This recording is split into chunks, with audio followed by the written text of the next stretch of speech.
Well, hi everybody. We're on program number 80 in the externalization of the hierarchy. And we've been talking about how the new group of world servers is to treat the obstacles that they find in their way, and the facts on which they are to take their stand, the facts. Okay, let's see if I can get this the way it should be.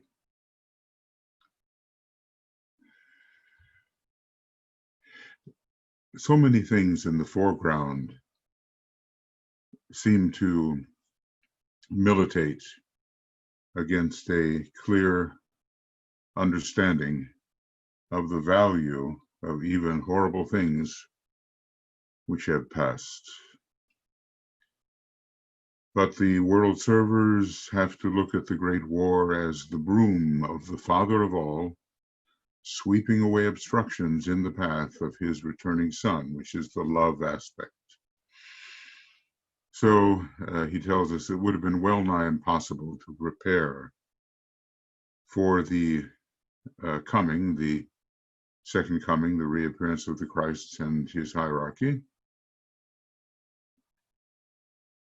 in the face of the pre-war conditions. And he said that with regard to the First World War, and he also means it with regard to the Second World War and with regard to the entire First and Second War together, considered as the Great War, 1914 to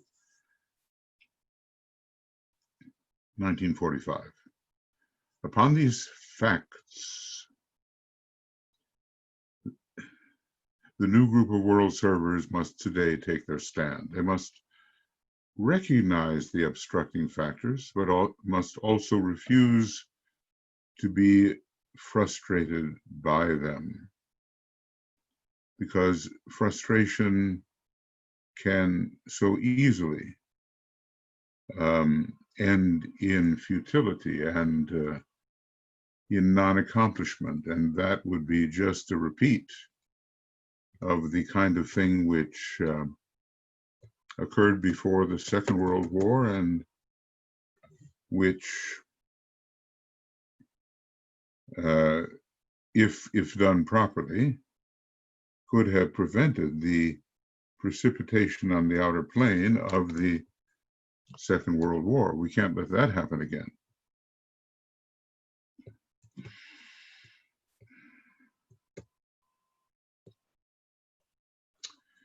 They, the new group, must be aware of the hindrances, many of them financial and based on material greed, which is based on the thought of what one must have and possess, even though it does one no good in terms of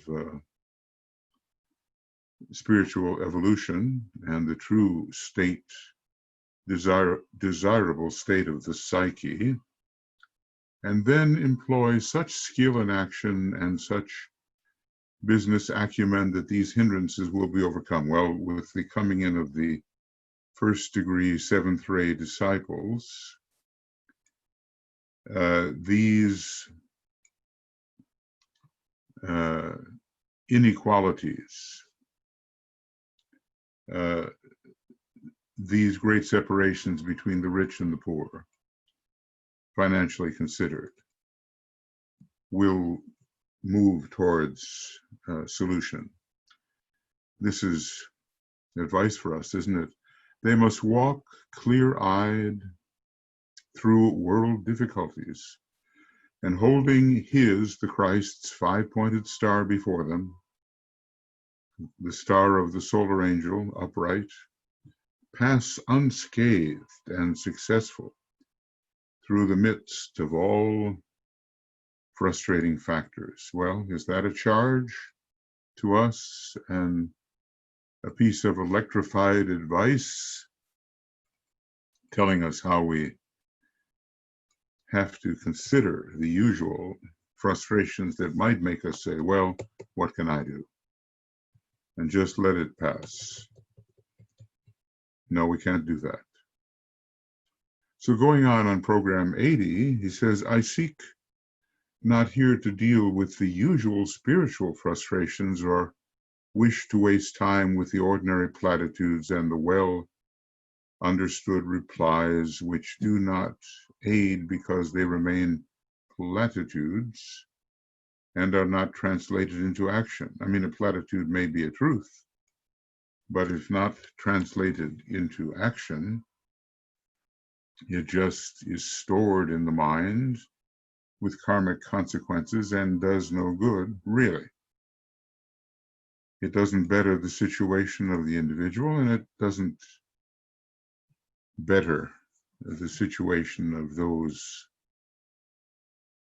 the individual seeks to help or the group seeks to help. So we have to avoid platitudes upon which we take no action. I shall deal here, he says, with only two factors which condition the present opportunity. These can be regarded as so completely hindering that unless they are removed, there will be a long delay before the Christ can return. And, think of it. In some of his earlier books, it looked like the 20th century would see the Christ returning, but no, humanity was not ready, and humanity was in danger through the release of atomic energy, which they could not be trusted to handle harmlessly. So what are these two factors? First,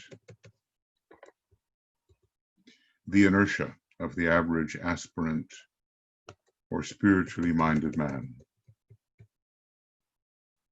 Second, the lack of money for the work of preparation. So here, these are the issues. They are completely hindering. And do they still exist today? I would have to say yes. And the inertia. We may know a lot that we've been taught, or at least hold it in our minds, and just can't get ourselves to move. Both of these, that's not what I intended, I'm sorry.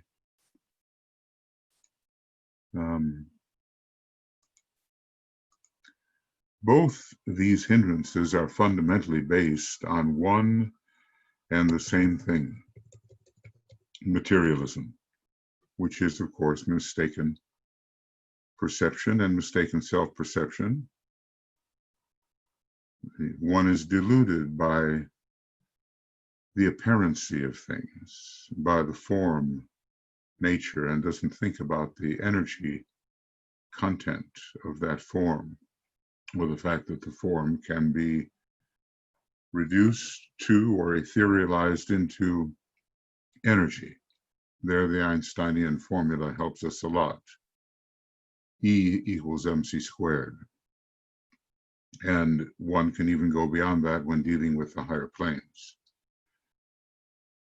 where the question remains, what about the speed of light? Is it really a limitation when we're dealing with the astral or mental plane, or when we're dealing even more with non-locality or ubiquity,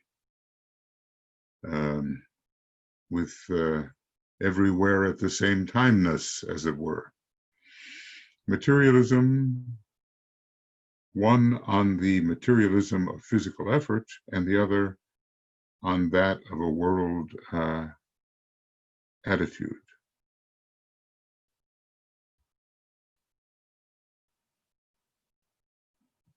one on the materialism of a physical effort. I suppose that's the first one, and then the other on that of a worldwide attitude. We can't seem to deflect the needed resources into the proper channels because of the prevailing attitude of that symbol we call money. And we are fixated upon it in terms of its material possibilities, but not in terms of its spiritual evolutionary possibilities. So let us keep these themes simple, he says, and down on the level at which most people work and think today. Let us be intensely practical and force ourselves to look at conditions as they are, because we oftentimes seek to avoid that unpleasant gaze, thus arriving at a better knowledge of ourselves and of our motives. Okay, let's keep it simple, he tells us. So there can be no evasion or alibis based upon the old refrain, I don't understand, or I didn't understand, or I didn't realize that that's what you were saying. So we start with the inertia of the average spiritually minded man. One may know what is right and yet just not do it. The average aspirant, man of goodwill, or disciple is constantly aware of the challenge of the times and the opportunity which spiritual events may offer. The desire to do good and to accomplish spiritual ends is ceaselessly gnawing away within his consciousness. No one who loves his fellow men, who has a dream of seeing the kingdom of God materialize on earth, or who is conscious of the awakening of the masses, slow though it may be to the higher spiritual values, but is thoroughly dissatisfied. He realizes that what he contributes to help to these desirable, what he contributes of help to these desirable objectives is little indeed. He knows that his spiritual life is a side issue. It is something which he keeps carefully to himself and which he is frequently afraid to mention to his nearest and his dearest. He tries to dovetail his spiritual efforts into his ordinary outer life, struggling to find time and opportunity for it in a gentle, futile, and innocuous manner. He finds himself helpless before the task of organizing and rearranging his affairs so that the spiritual way of living may dominate. I think DK is nailing it, don't you? He searches for alibis for himself and eventually rationalizes himself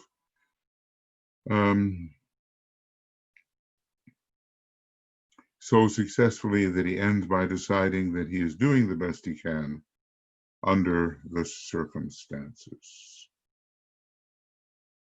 Well, you know, every once in a while we have to clear-eyed look at what we're really doing. And DK, who is so eager that we utilize our abilities to really uplift humanity, just has to call it as it is. And maybe we squirm a bit as we hear this indictment, this statement regarding our guilt in these matters, our failure in these matters. Yes, we're disturbed, but we just don't manage to find the time and in which the necessary effort can be made. The truth is that he is doing so little that probably 1 hour out of the 24, or perhaps 2, would cover the time given to the master's work. And yet, we learn from Master M, it is a joy to do the master's work.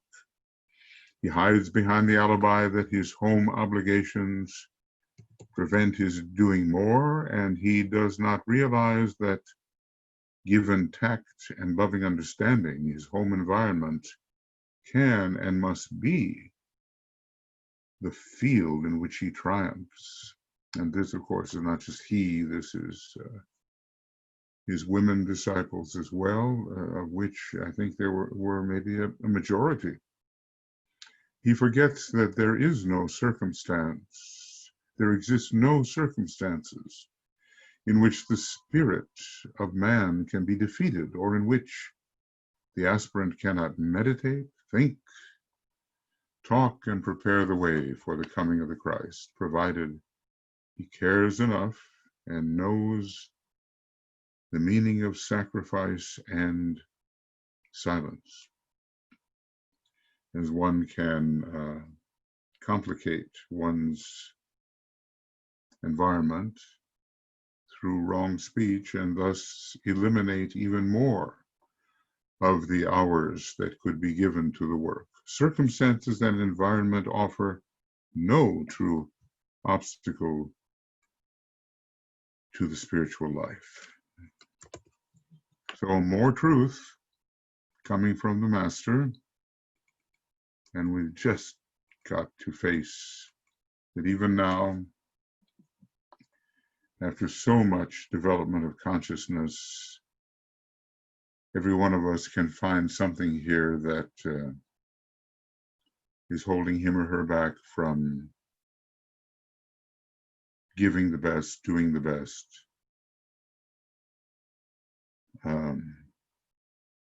possible. Maybe not even 1 hour or 2 a day might be given. And yet the masters are thoroughly involved every hour of the day, or whatever they are experiencing in the plane in which they habitually focus their consciousness. Hiding behind the alibi, making excuses. Well, it's not the way of the disciple, is it, to make such excuses, although we all know we do it.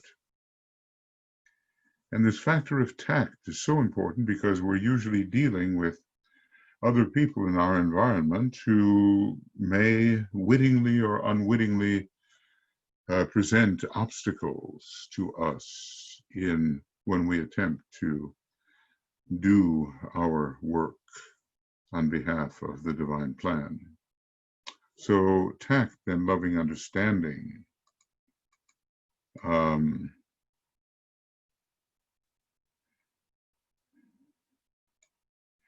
have to make it possible to make the home the seat of triumph, rather than provoke antagonism, resistance, non-support.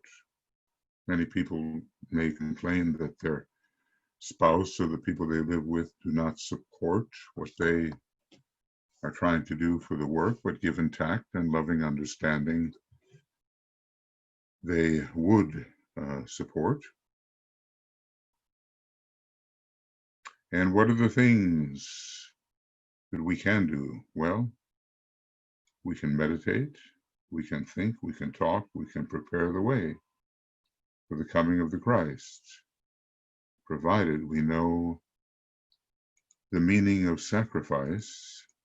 Let every person determine what that might mean in his or her own life, and silence, so as not to provoke the friction which eats up time and prevents the expression of action which is given to the expression of the divine plan. Perhaps he hides behind the alibi of poor health, and frequently behind that of imaginary ills. He gives so much time to the care of himself that the hours which could be given to the master's work are directly and seriously curtailed. He is so preoccupied with feeling tired or tending a cold or with fancied heart difficulties. I think that's probably very common among the second ray types who find the heart a center of tension and often difficulty, that his body consciousness steadily develops until it eventually dominates his life, and then it is too late to do anything.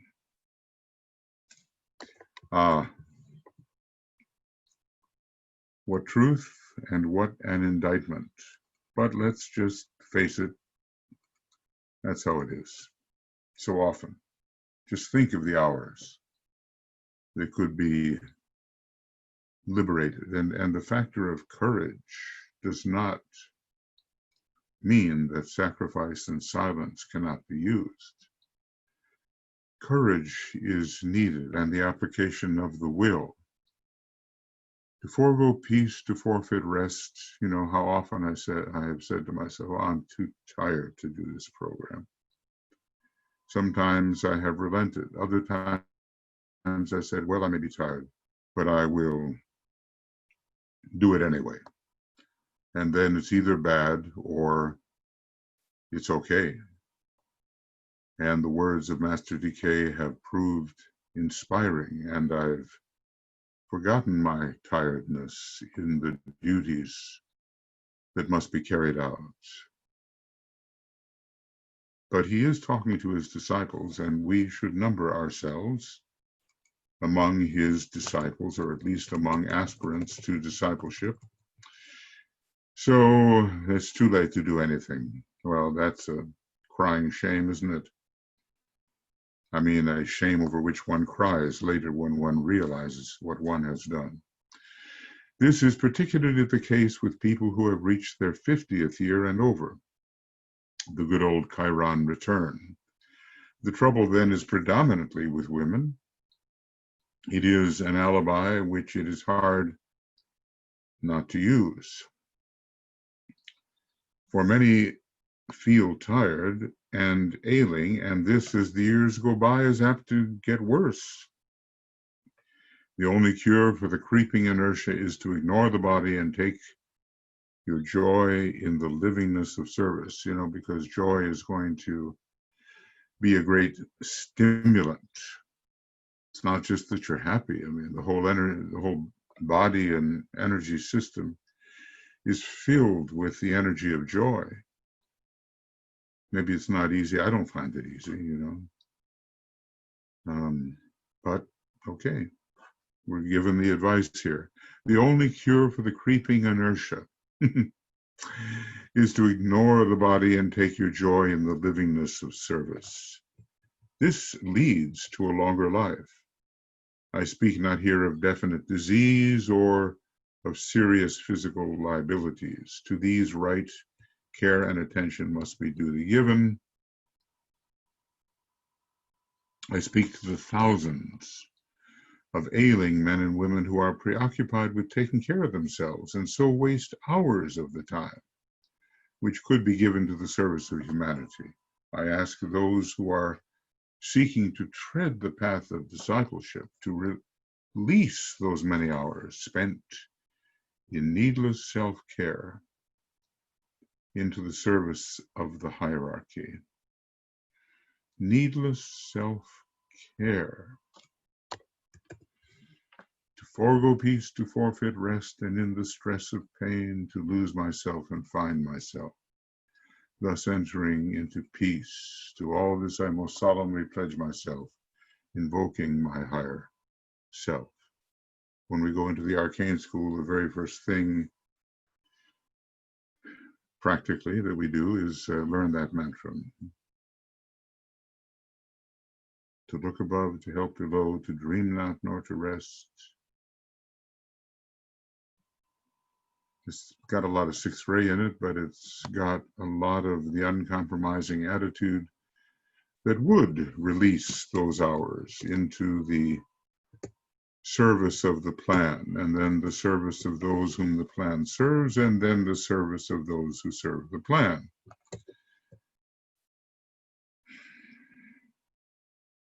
One has to go against one's feelings of inertia. It's hard at times. Over 50 years, Chiron return, vitality is on the wane, but we gain our vitality from the plane of mind. It has a direct connection with the etheric body, and it's hard not to use it. Maybe one needs an anti-alibi coach, Then it's hard not to fight one's anti-alibi coach.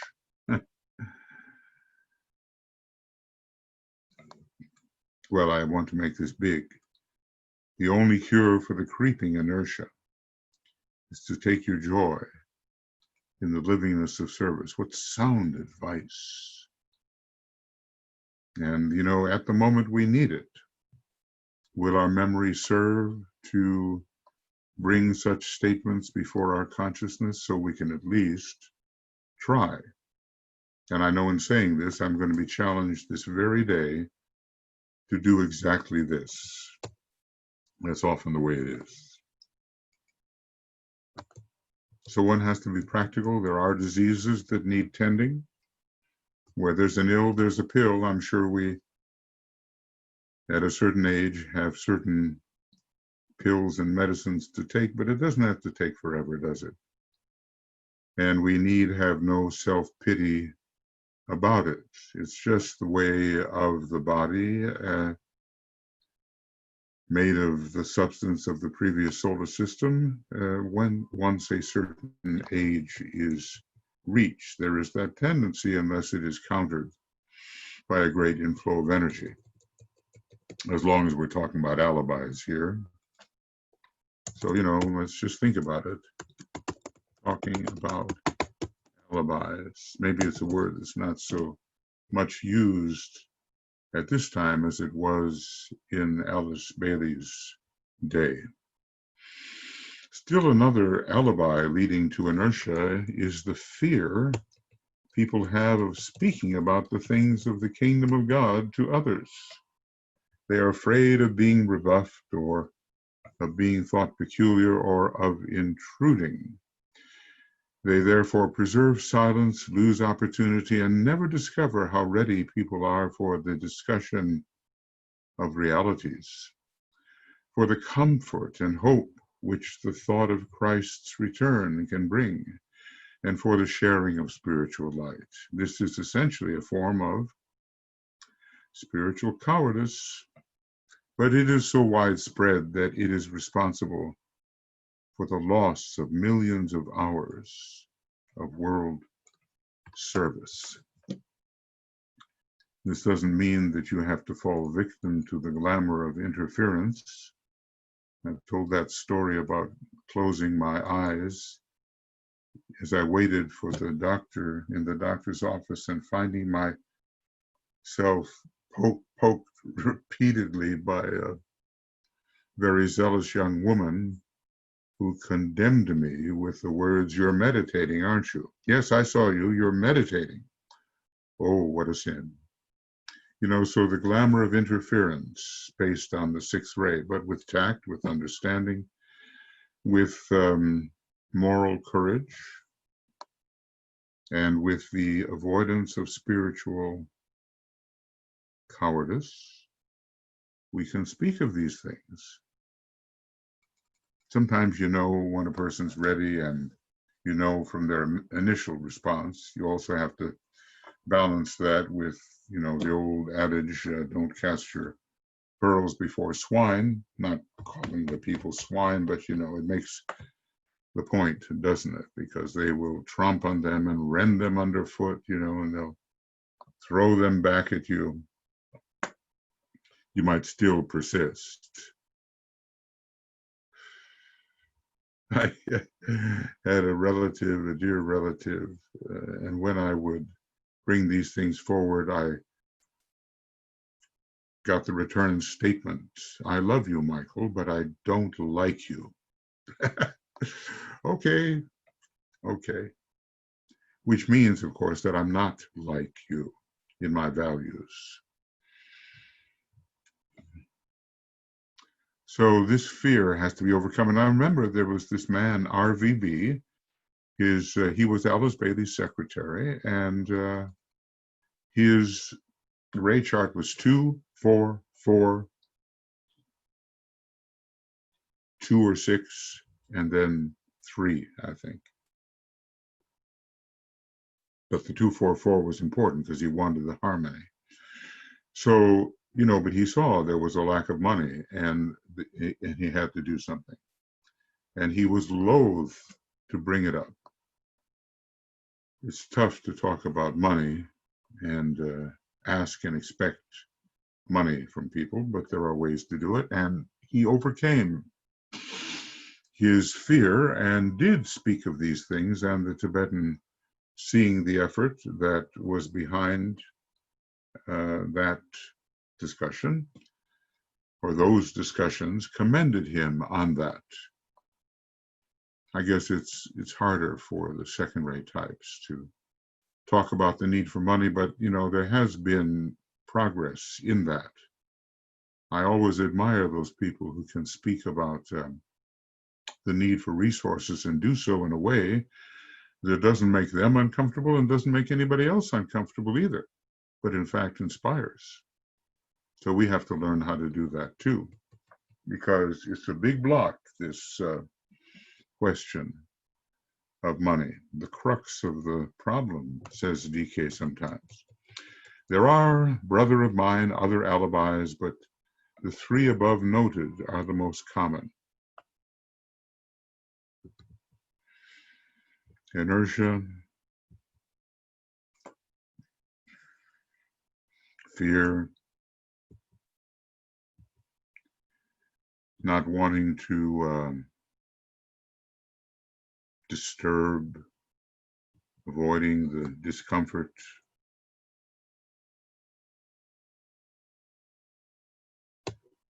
So just, we will read these repeatedly and try to avoid being the victim of them so that we can be part of that general release of hours and hours on behalf of the work. And we just have to take the slings and arrows that may come to us.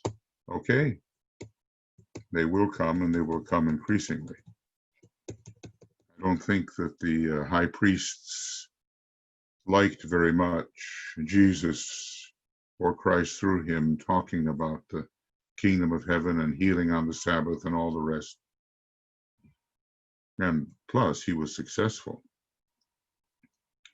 which put them in a bad light. But so what do you do with such a person? Well, you kill them, get them out of the way.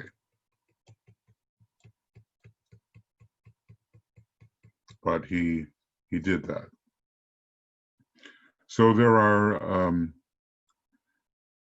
I mean by that, he, despite the danger and the disapproval of those in power, he spoke his truth. They have a phrase these days about speaking truth to power. You might be annihilated by the power, but you speak the truth. There are, brother of mine, other alibis, but the 3 noted are the most common. The release of the majority of aspirants from these hindering conditions would bring to the service of the Christ, to use the language of the labor unions, so many man hours, or these days person hours, people hours, worker hours, and so much overtime endeavor, that the task of those who admit no alibis would be greatly likened, and the coming of Christ would be much nearer than it is today.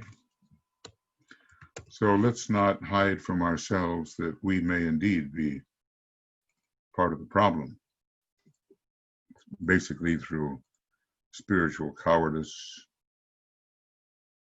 not wanting to enter that zone of discomfort, which often does arise when you bring these matters up. What we call inertia is not simply psychological in nature, the Tibetan says. The qualities of matter or substance itself are involved. Well, coming from an earlier solar system and so forth, and from moon chain tendencies. Inertia is the slowest and the lowest aspect of material substance and is called, in the Eastern philosophy, the quality of tamas. Tamas, rajas, sattva, right? It has to be transmuted into a higher quality, that of activity, or giving it its technical term, its rajasic quality. And this leads later on to the highest quality of rhythm or sattva. To the rhythm of life under which the Christ and the spiritual hierarchy operate, and which vibrates in harmony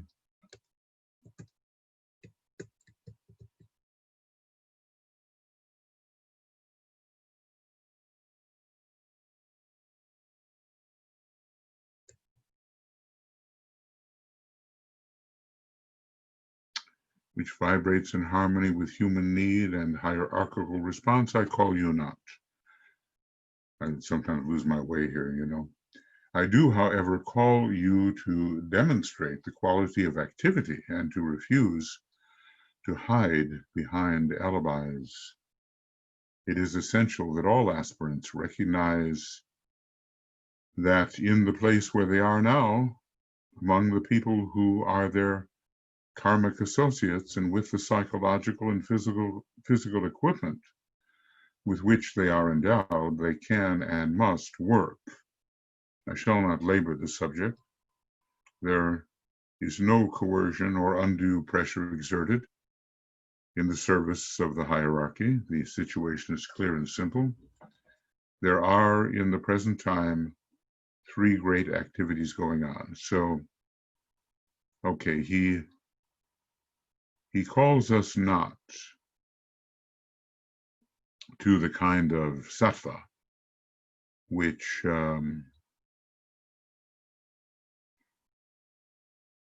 the hierarchy demonstrates.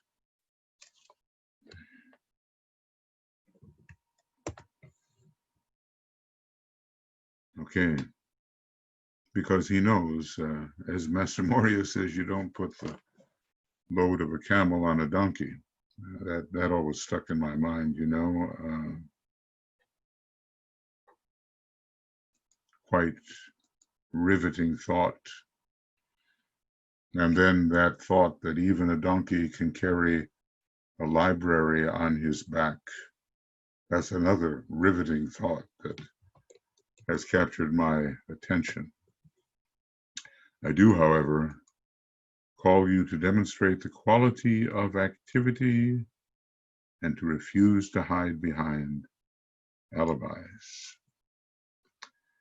Yeah. Well, I think he makes his point, don't you? And of course, we simply have to see where alibis show up in our life. Oh, I can't do that because.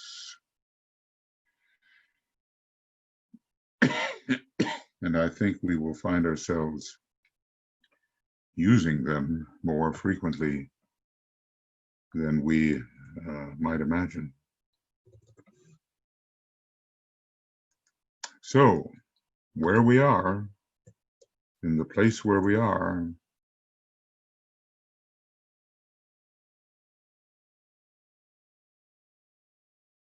we'd like to be somewhere else, and then I could really serve, as the old saying goes. Oh, if I were only somewhere else, I could really serve. How can one serve where I am?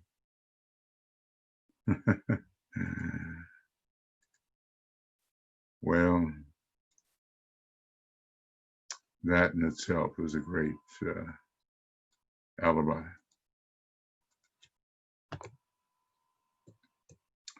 So there are at the present time, three great activities going on. So let's see what he considers these to be. First, the activity to be felt in the center where the will of God is known, that will to good, which has carried all creation on towards a greater glory and a steadily deepening intelligent responsiveness.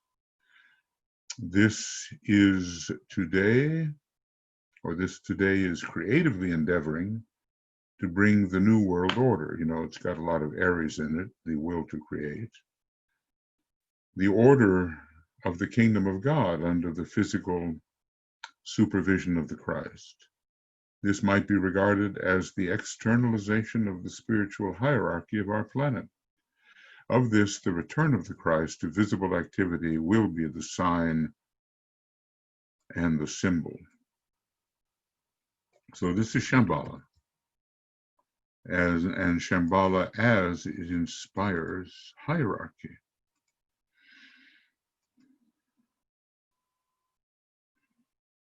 So to bring the order of the kingdom of God to earth under the physical supervision of the Christ. So first, the activity to be felt in the center where the will of God is known, the will to good, carrying all on to greater glory. There's something about Shambhala and its sea of fire that leads to a glory which outshines anything we might call the glory of the transfiguration. So that's going on. Secondly, the critical activity which is conditioning the spiritual hierarchy from the Christ himself down to the lowest aspirant to be found on the periphery of that center where the love of God has full play, sweeping throughout hierarchy. This is fully realized. There it is, in that center, fully realized that, in the words of St. Paul, the whole creation groaneth and travaileth in pain together until now, waiting for the manifestation of the sons of God. Well, he knew, he was a high initiate, and I'm pretty sure that he took the fourth initiation in that life. It is for that manifestation that they now prepare. These sons of God who are the sons of men. For it is this coming forth to outer activity that they are already one by one. It is for this coming forth that they are already one by one entering into outer activity upon the physical plane. They are not recognized for what they are, but they go about the Father's business. The Christ or Jesus saying in the temple, "Wist ye not that I must be about my Father's business?" He basically is repudiating the call of matter expressed through the demand of his mother, who probably said, "Come on home. You don't need to be talking to these elders in the temple," where he was discovered teaching them, of all things. They are not recognized for what they are. They go about the Father's business, demonstrating goodwill, seeking to enlarge the horizon of humanity, and thus prepare the way for the one they serve, the Christ, the master of all masters and the teacher alike of angels and of men. So this is the hierarchical activity, the second activity in terms of what's going on. Now, DK is always using the model of Shambhala, hierarchy, and humanity. And this is, of course, the important statement said by the initiate Paul.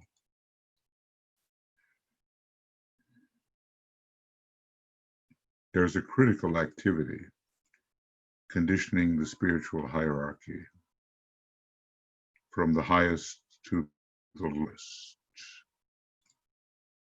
And we're all part of that because, we are at least aspirants, aren't we? We at least aspire toward participating in this great enterprise, so necessitous, so utterly needed.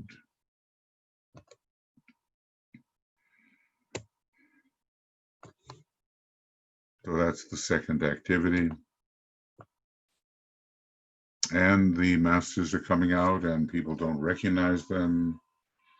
And they go about the Father's business, serving their master, the Christ, and serving basically Shambhala and its leader, Sanat Kumara, preparing the way. There's so many different ways to prepare the way according to one's abilities and contacts and the karmic circles in which one finds what's oneself situated. I remember, I was changing from my fourth ray personality to the second ray soul, and I was an opera director. Well, it's very fourth ray, and the job there is quite different from instructing on the ageless wisdom. But okay, I had to overlap, and I think I disturbed a lot of people with my overlaps as I deviated from the fourth ray and somehow interfused the teaching in what I had to say. Maybe it wasn't welcome because so many people there just were there to sing and have a good time and, produce something expressive. But for me, the transition was necessary, and I don't know if I use skill in action or not. Sometimes not.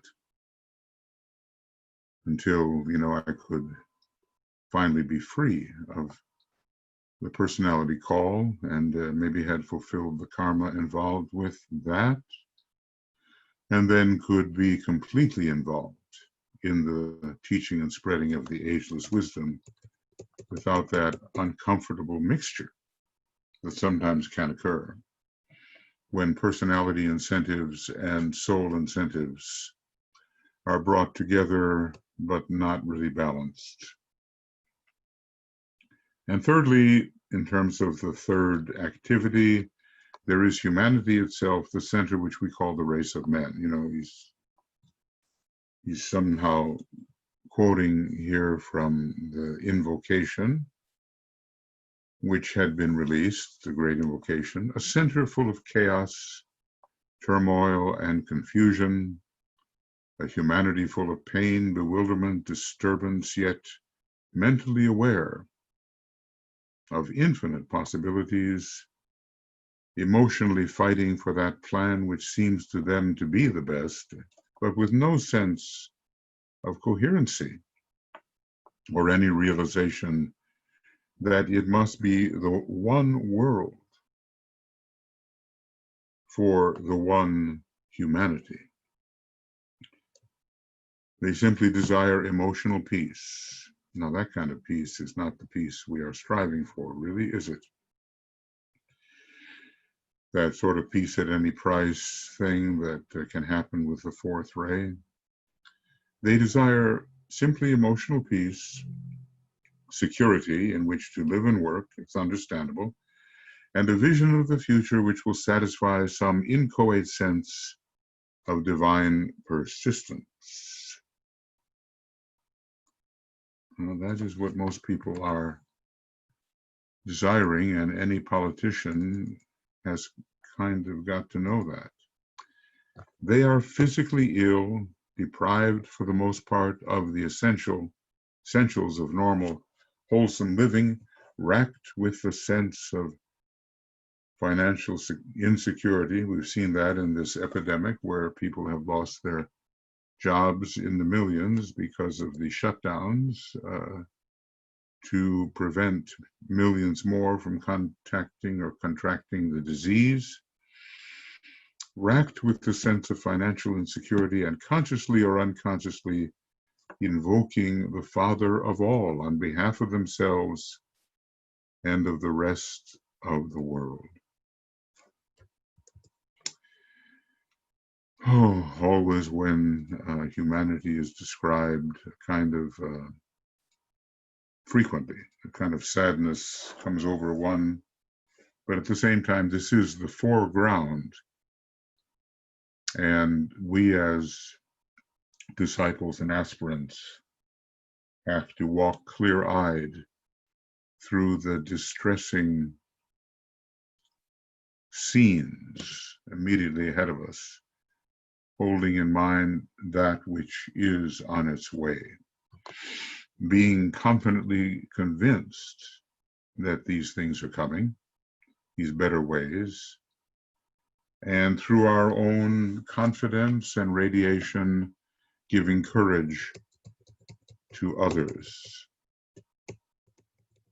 Sometimes, as an astrologer, I've thought about all the things you can say to people, but the ultimate thing here is that they should leave the session with a sense of positivity, confidence, new energy, the will to move forward to the fulfillment of their destiny. The positivity is the main thing, in my view, which doesn't mean you don't, do the best as you can, provide the specific astrological information. But if you just provide astrological information without the positivity, you haven't done your job. The solution is the return of the Christ. This is the ascertained will of God, our planetary logos. It is the desire of Christ himself and of his disciples, the masters of the wisdom. Here we go. He's charging us. He's giving us the charge, which electrifies us. It is the unrealized demand of men in all lands, where there is unification of purpose, of spiritual intention, and of realized need. Then there is only one thing which can arrest that return, and that is the failure of mankind to prepare the stage for that stupendous event, to clear the highways, familiarize the people with the idea, and bring about the required message or measure, bring about the required measure of peace on earth, a peace based on right human relations. Well,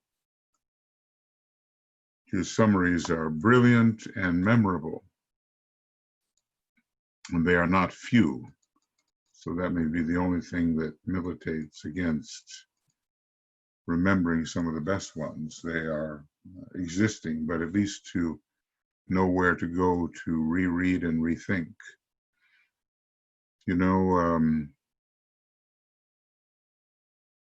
What have we been dealing with here?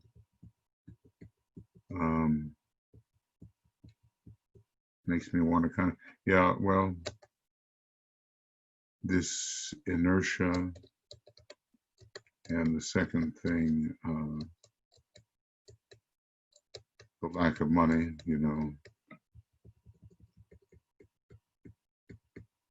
I'd like to see where this all really begins.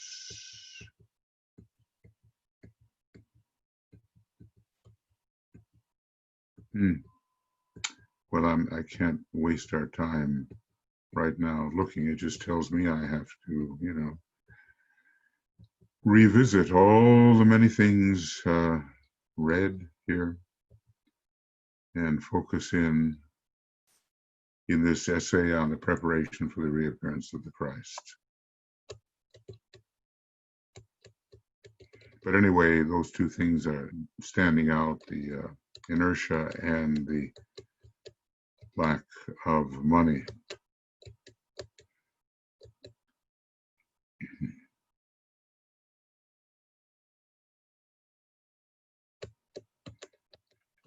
The things that are in the way, he's being very clear with us about what's in the way. And as a result,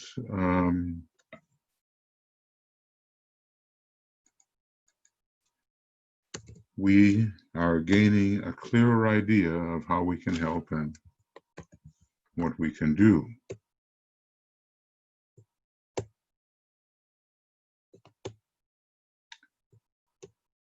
In any case, point number 2 is where we are. And I think that's what we have to deal with right now. Yeah, well, he's dealing with these 2 points. The first point was inertia, and the second point was the lack of money. For the crux of the problem, as he often states, the lack of money for the work of preparation, which is immediate indictment of our sense of values. How do we spend our money?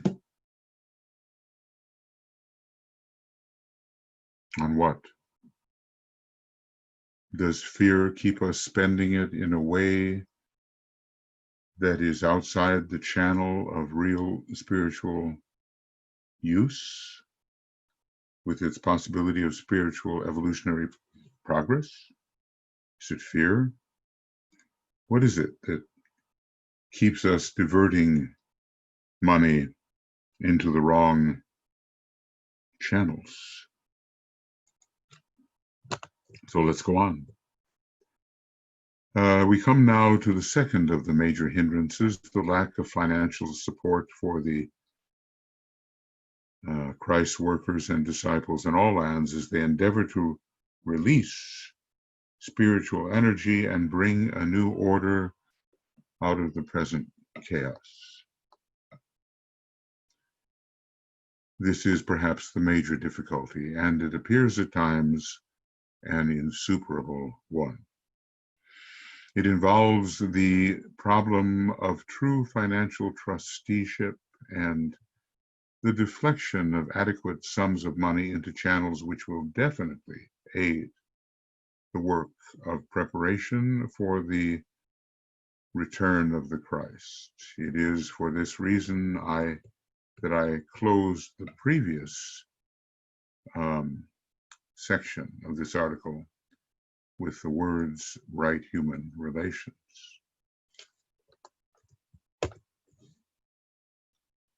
Now, this is, always the tough one, because money has been relegated in the minds of so many to something that is not spiritual. And we have to overcome our conditioning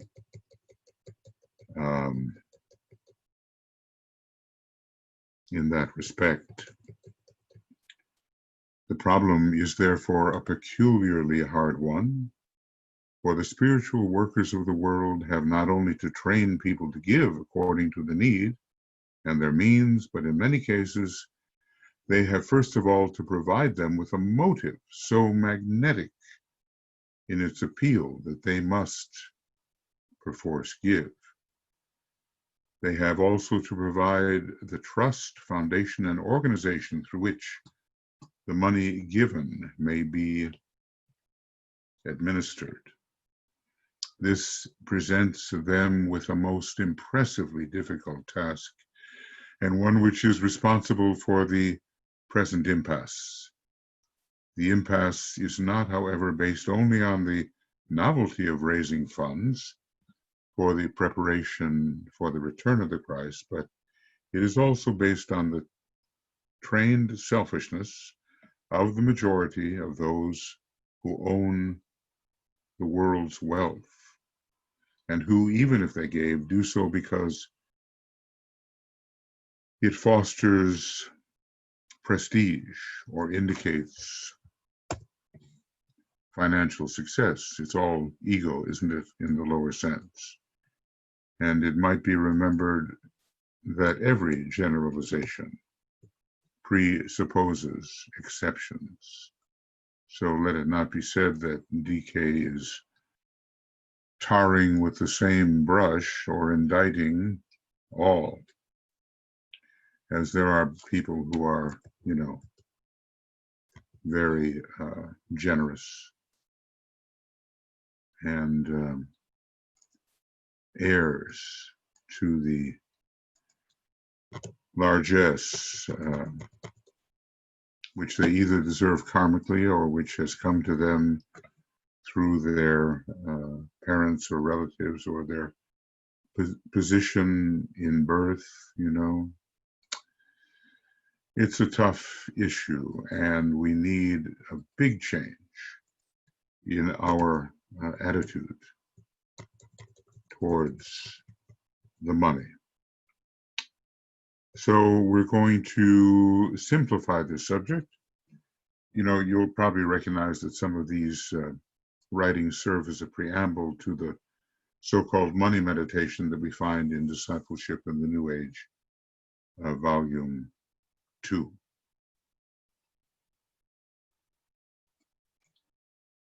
So let's go on here. Generalizing and therefore oversimplifying the subject, we can assume that money finds its way into 4 main channels of expenditures. Okay. This is all pretty much in the green area, you know, but I'll use this as an alert. And number 1, into the myriad homes of the world in the form of wages, salaries, or inherited wealth.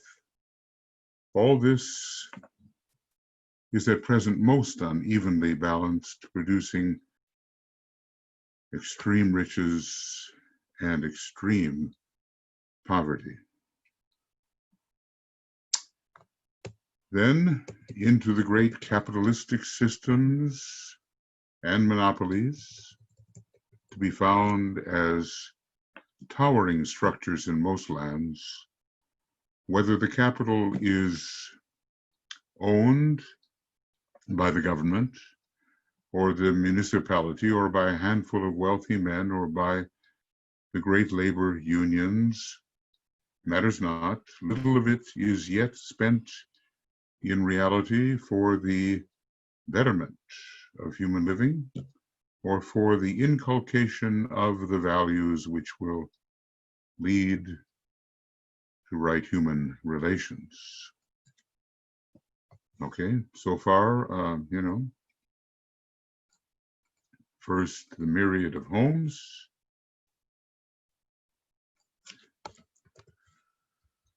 and into great capitalistic systems and monopolies. Yes. So we just follow this and see where the money goes. And, you know, I think I'm just going to keep this in the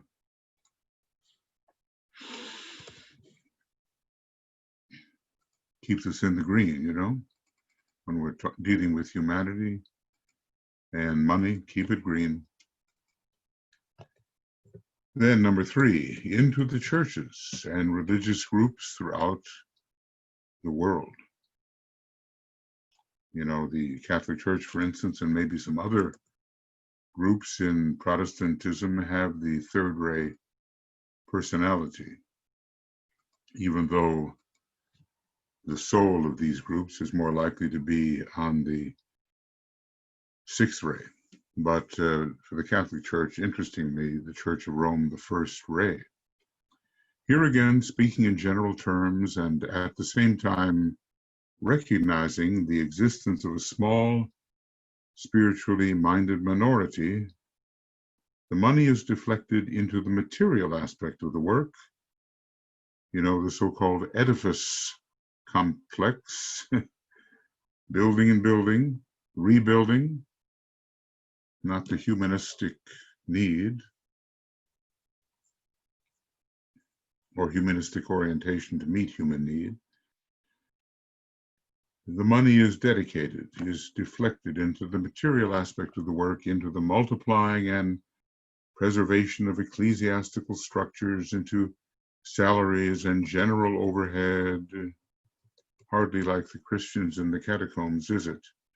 And only a percentage of it really goes into the teaching of the people, into a living demonstration of the fact of his return for centuries, a definite doctrine of the church. So deflected into the material aspect of the work. Another indictment.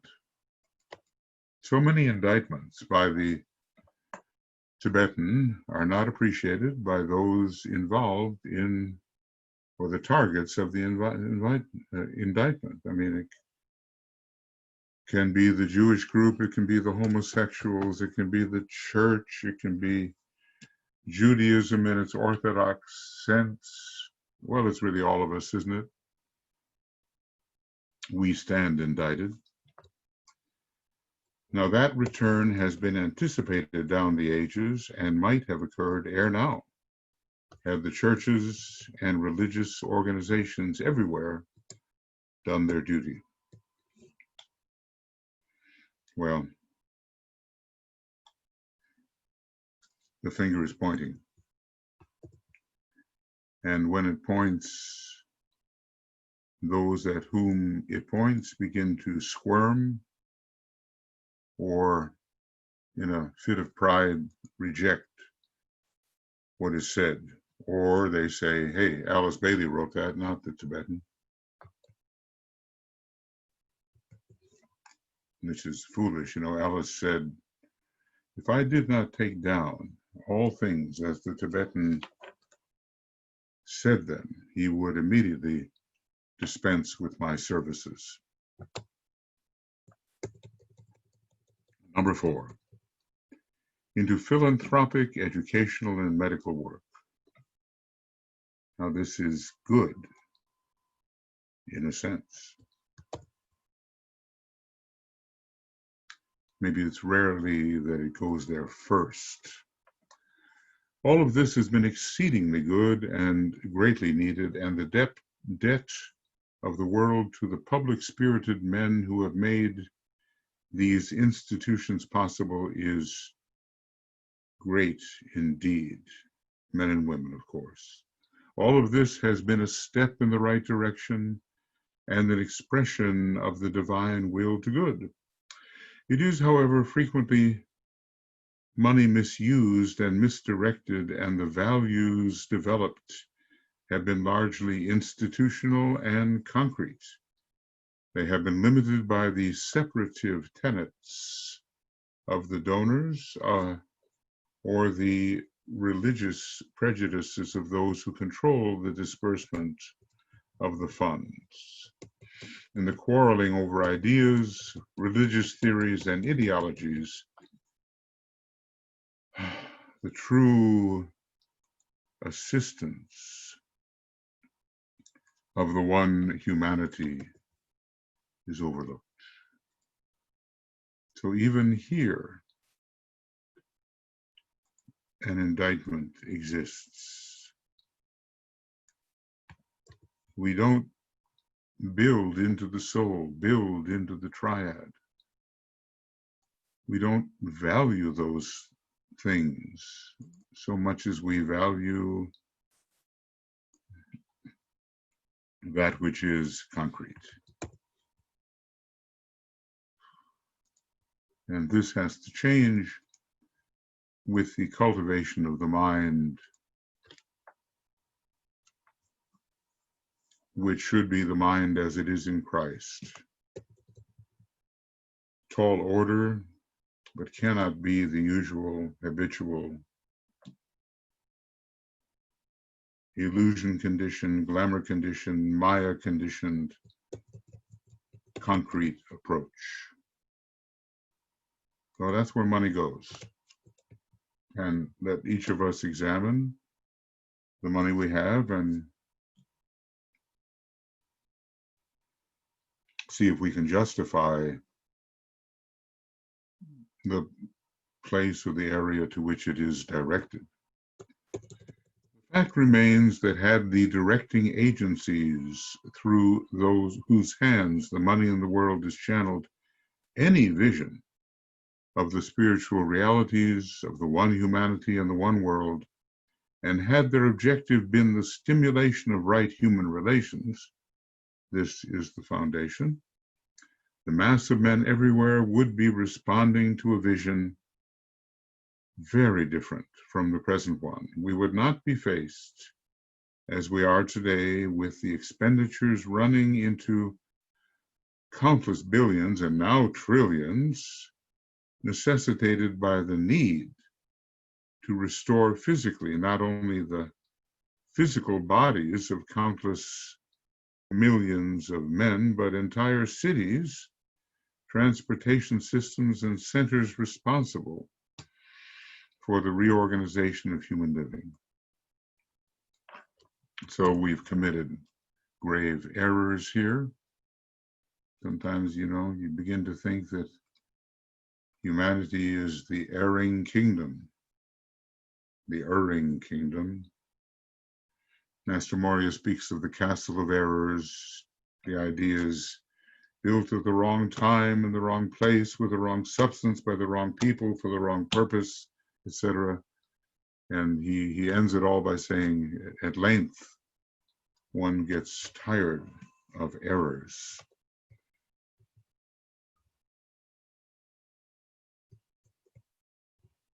So somehow we have to instill a different vision. It's not only with no vision that people perish, with the wrong vision, they're going to go into the swamp and get stuck.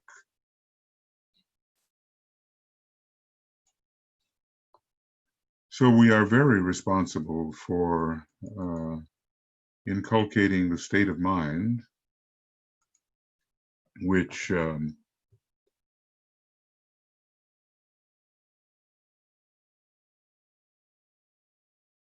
is needed.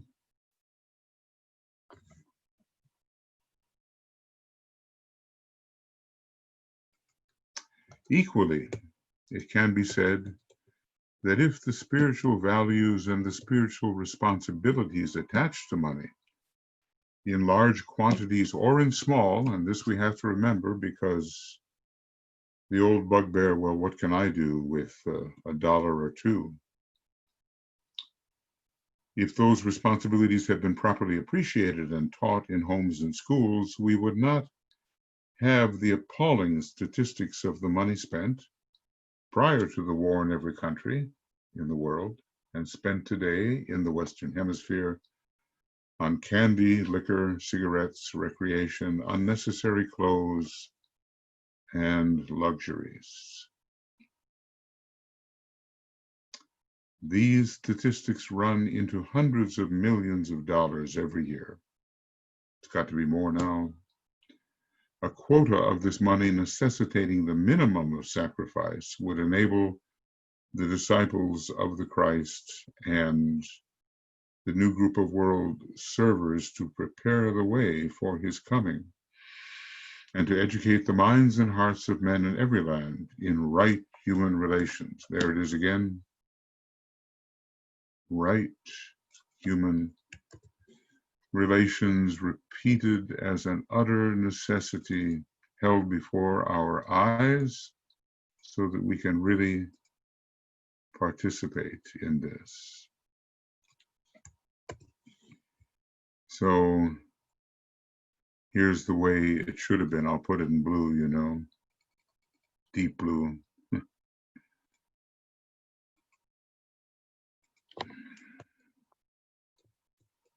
Just as DK says, somehow it seems that people just can't bring themselves to give. Money, as with all else in human living, has been tainted by selfishness and grabbed for selfish individual or national ends. Kind of wonder what all those super yachts out there are contributing to the upliftment of humanity as a whole. Well, we're told that in Atlantean days, the luxury was even worse. One can hardly imagine. But people are so willing to sacrifice other people for their own self-aggrandizement. Yes, they do that. The ego, lower ego, is so demanding, so vampiristic, if I may say, sucking away the vitality which is meant to uplift the race as a whole. So it's been tainted by selfishness, grabbed for selfish individual and national ends. Of this, the World War 1914-45 to 45 is the proof.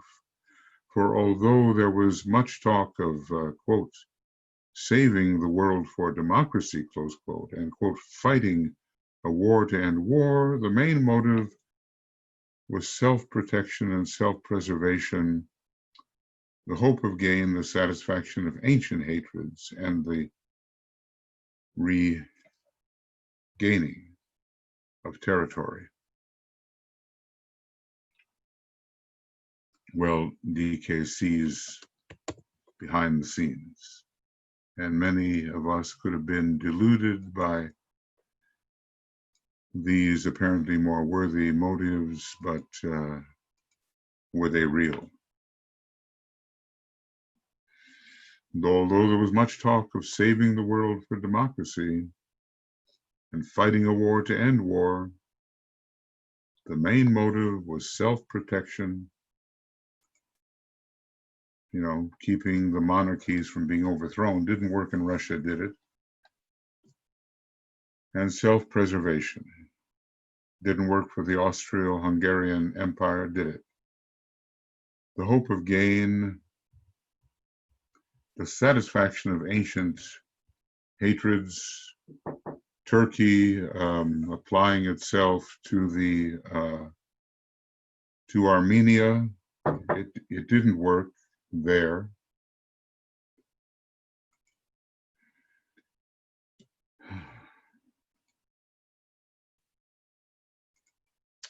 So the realities are other than we may self-consolingly imagine.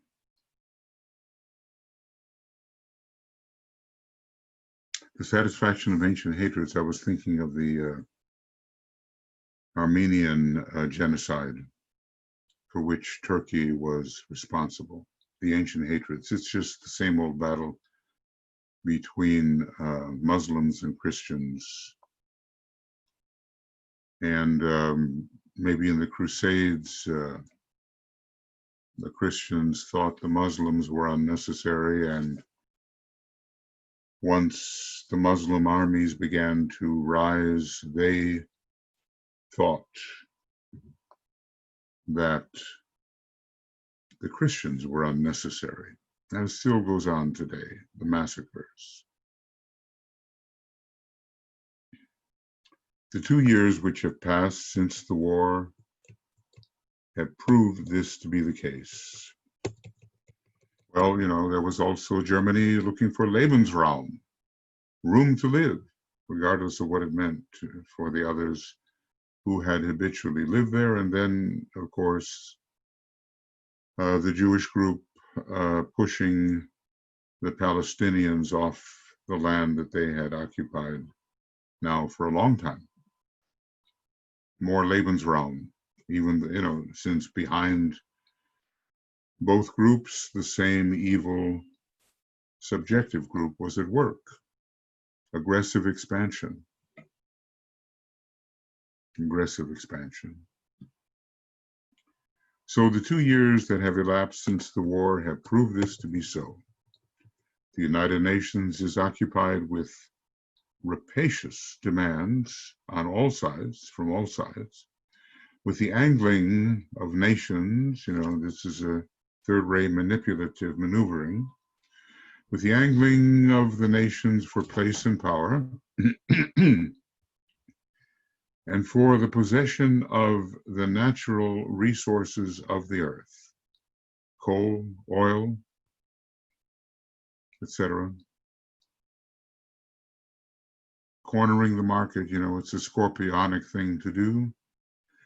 And humanity is ruled by Scorpio, the lower part of Scorpio too. Let Maya flourish and deception rule. And also with the underground activities of the great powers, the secret police, the CIA, the fomenting revolution and seeking regime change and toppling those that are in power but are not among the preferred, because they counter the ambitions of those who care only for themselves or their own nation, and also the underground activities of the great powers and of the capitalists, which they all create, the underground activities. Well, friends, as sometimes happens, there are things that one must deal with. So, although this particular program maybe lasts, I don't know, an hour and 20 minutes, an hour and a half, something of that nature, I will have to call it right now. And after talking about the rapacious demands from all sides, and the underground activities and the angling for power and place, we will come back and talk about the one humanity. So I will be back as soon as I can be. And meanwhile, I will call this particular program to an end. Always trying to find where I belong, however, page 626. So,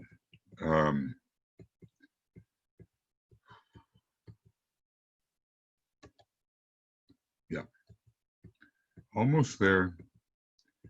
Just a little bit of patience. 619 to page 626. And this is the 80th program. And it's about an hour and 20, something of that nature. And now I will bring this down to where it belongs. It's a little seventh ray housekeeping here. And people like me do need it, So, this is the end of program 80. And it's approximately 1 hour and so far about 20 minutes. And 619 to 626. Whoop. Little dyslexia there, 626. And this is the 14th.